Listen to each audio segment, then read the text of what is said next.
A música é Você Vai Ver, de Zezé de Camargo e Luciano.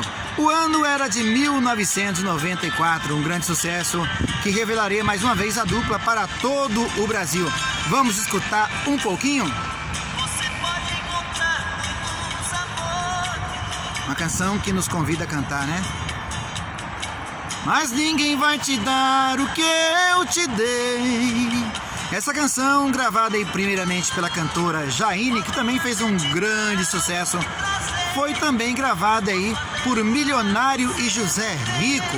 E recentemente também, Maiara e Maraísa também cantou essa canção, mas essa canção ficou imortalizada na voz aí de Zezé de Camargo e Luciano, sem dúvida. Teve também um grande destaque na voz da cantora Jaine. Lembra de Jaine, a rainha do rodeio?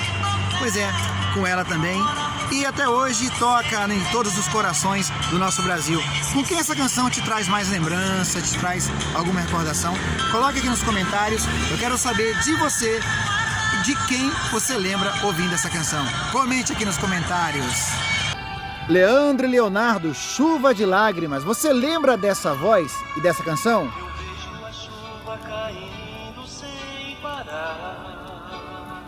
Essa é a voz do cantor Leandro, que deixou saudades. Essa canção foi gravada pela dupla Leandro e Leonardo, naquele álbum que tinha a canção Eu Juro, entre outras canções lindas como As Maravilhas do Mundo e entre outras. E era comum, sempre em algum álbum, o cantor Leandro abrir também a canção cantando solo, e logo depois disso entrava o Leonardo e formava-se o dueto.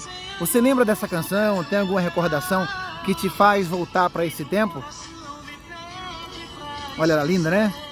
Mas não consigo. Daí entrava o Leonardo e o Leandro e as duas vozes se casavam e fazia aquele dueto, olha.